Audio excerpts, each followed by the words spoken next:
2년 전의 사건입니다. 당시 저는 간호사로 일하고 있었습니다. 지금은 파견 사무원으로 일하고 있습니다만 그 당시를 돌이켜보면 잘도 그 살인적인 근무를 이겨냈구나 하고 새삼 감탄하곤 합니다.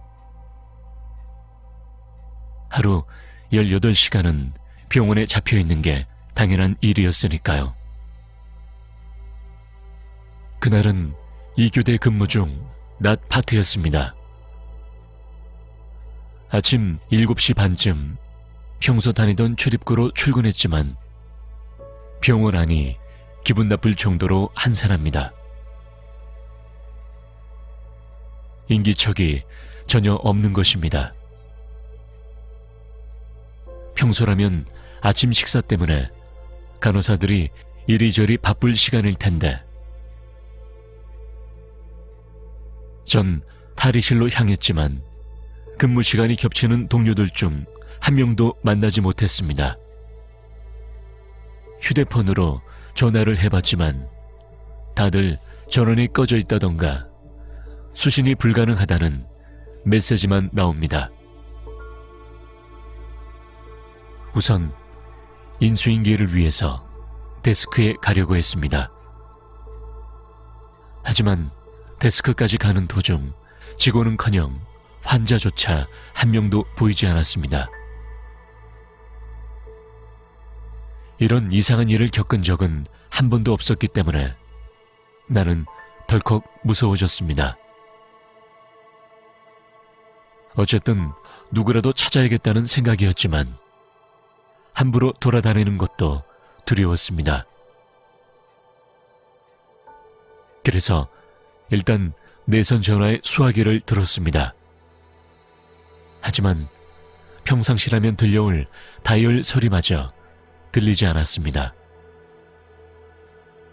가볍게 패닉에 빠진 전 다시 한번 내 휴대폰으로 전화를 해보려고 꺼내다가 그만 떨어뜨리고 말았습니다.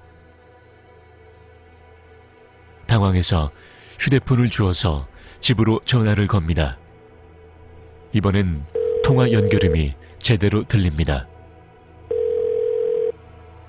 언제나 듣던 그 연결음마저 너무 반가워서 눈물이 날 정도였습니다.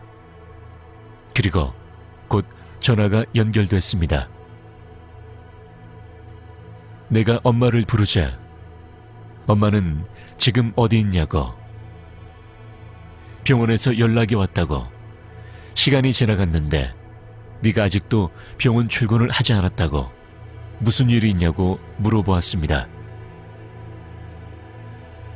그 이야기를 듣자 저는 힘이 빠져서 그 자리에서 주저앉고 말았습니다.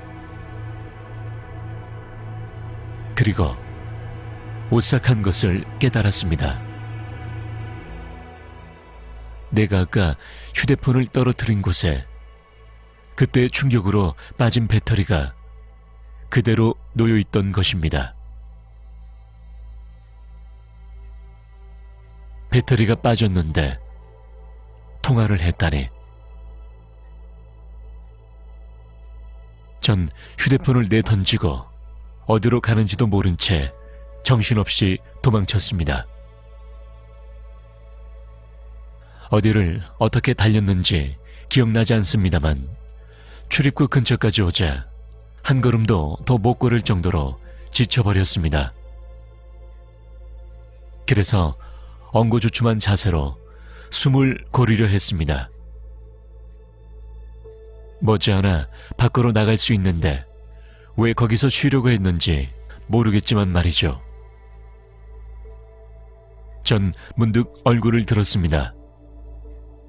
눈앞에는 벽에 설치된 전신 거울이 있었습니다. 하지만 거울 속에는 내 모습이 전혀 비치지 않았습니다. 그리고 저는 정신을 잃었습니다. 눈을 뜨자 데스크 안에 소파였습니다. 주변은 평소처럼 활기 넘치는 병원입니다. 근무자의 말에 따르면 저는 출입구 근처에 넘어져 있었다고 합니다. 다만 이상하게도 그걸 근무자에게 가르쳐 주었던 사람의 얼굴이 기억이 안 난다는 것이었습니다. 실제 그 사람을 보았는데도 어떤 얼굴이었는지, 키가 얼마였는지, 성별이 무엇이었는지조차 생각나지 않는다는 것이었습니다. 내게는 분명한 증거가 있었습니다. 병원 안에서 던지고 도망쳤던 휴대폰이나 탈의실에서 갈아입은 옷이 전부 사라져버렸기 때문이었습니다. 게다가 내가 보고 기절했던 그 전신 거울도 원래는 우리 병원에는 없는 물건이었습니다. 나중에 집에 돌아와서 전 한 번 더 놀랐습니다. 분명히 어머니는 내게 전화를 받았던 걸 기억하고 있는데 통화 기록에는 아무것도 남아있지 않았습니다.